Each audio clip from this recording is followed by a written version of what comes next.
And then we got the E46 M3. So happy that they added this car into the game. We rented one of these over when my family visited Europe last summer. It wasn't an M3, but it was I'm not sure if we get it here in the United States, but it was a turbocharged diesel one. I think it might have been a 335D. Really cool car. It made so much torque. Never got to drive it because the roads over there weren't the best, and my dad didn't trust me with it. But yeah, this generation of 3 Series is definitely my favorite. It looks the best. Moving on, you got the S13. Don't know too much about this model of S13, but I know it's really popular in the drift scene. Gonna unlock it just to see what it's like. I haven't driven it yet, so take a go at it. And then the Mazda RX-7 FD. These cars are always really cool. They're really expensive if you were to buy one in real life. Easily command like $20,000 for the FD. For the FC, you can get a nice one for like about 6 or 7,000. Not much to say.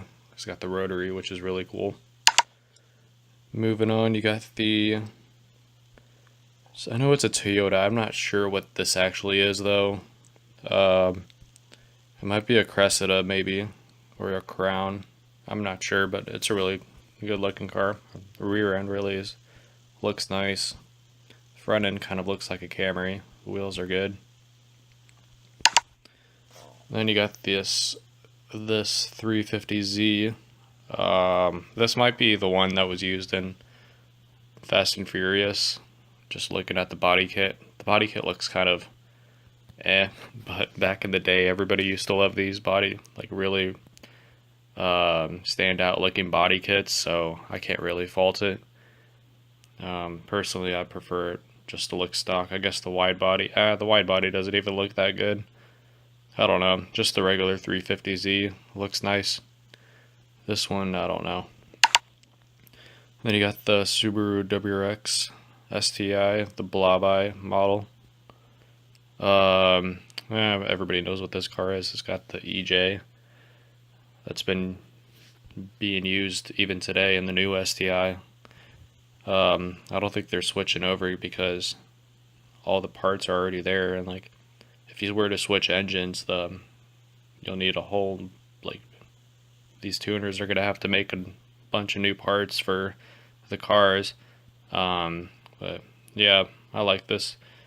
My old neighbor used to have one actually, so I'm pretty familiar with it. Then you got the E92 M3. I think this is the GTS, looking at the wing. I'm not really a big fan of it. The color is kind of too vibrant, I think, for a BMW. Maybe if it was like I don't know, not a German car, the color would look better. I don't know, German cars are supposed to be understated, in my opinion, but cool car nonetheless. It's got a nice V8. I think it's the only M3 that ever came with the V8, so bragging rights there. And then you got this Mustang. I'm not really sure which year. I'm not a big fan of muscle cars, so it's not that I'm not a fan, it's just that I don't want to spend time learning about them. But the stuff that this game did to this car looks really nice. The wide body kit, it's really square, so the wide body circular angles look a bit out of place, but I can still appreciate it for what it is.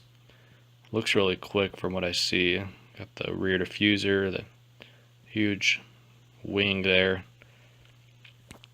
Then you got the Supra. Everybody knows what this is. Fanboys especially. And then the BRZ, or an FRS. No, I think this is the BRZ, just looking at the color. Nice car. Pretty much if you're looking for anything, a BRZ or FRS are going to be, or GT86 now, are going to be a good choice. It's really lightweight.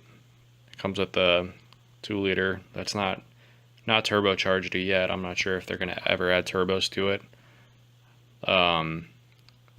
Reason being is because if you add turbos to a car, the power band is going to be a bit less linear, so during a quarter you're not going to be able to predict it as well as you would if you had just a natural aspirated engine in it. But still, for a 2-liter motor to produce 200 horsepower, that's asking a lot. So really a good car. Only weighs like 2,700 pounds, so yeah, you can do a lot to that. And then we don't get these yet in the United States. This is the S15 Silvia. Not really know what to say about it. It's another 240, so I don't know if this comes with an SR20. I'm guessing it does, but a lot of people do RB swaps on them. RB26. This one looks really nice with the body kit that they put on there.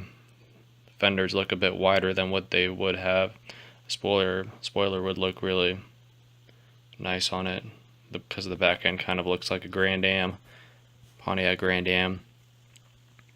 I'd probably switch out that exhaust for one big one. I don't really like the dual outlet. And then you got the M4, might be the GTS. Looks kind of weird in this game, but then again, I'm not really, this is probably my least favorite generation of the M3, M4, same thing. They just kind of changed the name for whatever reason. I mean, it's a cool car. These things don't sound good at all from the outside. If you were standing outside to listen to one, it sounds like a weed whacker. People talk shit on Hondas, which I'm not a Honda fanboy at all, but these things sound terrible for an i6 from the outside. But the inside, since they got the fake sound being pumped in, it sounds really good. Get a good induction noise inside, which is really what matters because you're going to be on the inside, not the outside of this thing. Kind of looks like a 6 Series in this game for some reason. The back sloping roofline is really curved. I'm not sure if it is like that in real life. That's about it on that. And then you got the GT350. It's kind of funny, they named it the GT530.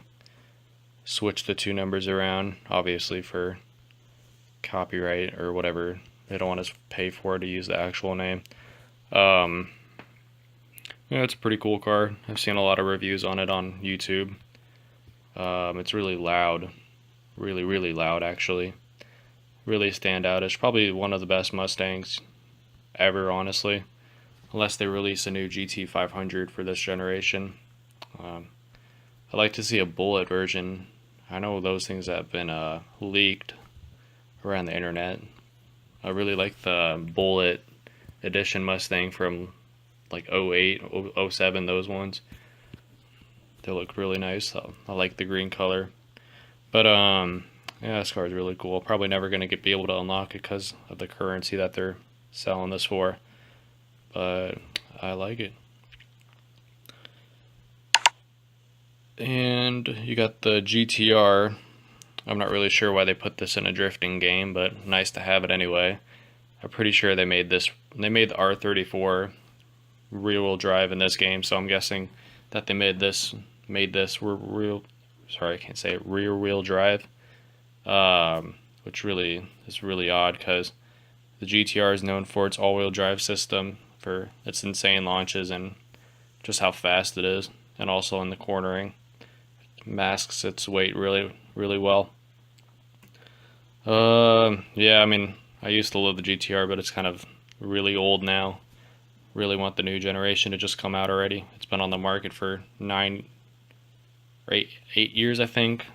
Next year is going to be 9 years. Really, really long model year for this car. And then you got the this is a new car actually that they released not too long ago. I think you have to win some tournament to actually win this, so not everybody can buy one. They might release it later on in the game just for purchase, since they don't want to spend all that R&D just to give it to a few people. This looks really nice though compared to what this is. Yeah, they did a really good job. This might be the Rocket Bunny kit. probably is actually. Spoiler looks really good on this for some reason. I'm not usually a fan of those big ones. Got the roll cage inside. Hood has a lot going on with it. Same with the bumper. Yeah, it's definitely Rocket Bunny. Most Rocket Bunny cars have those dots. I'm not sure what they do, but they're there. This might be the last car.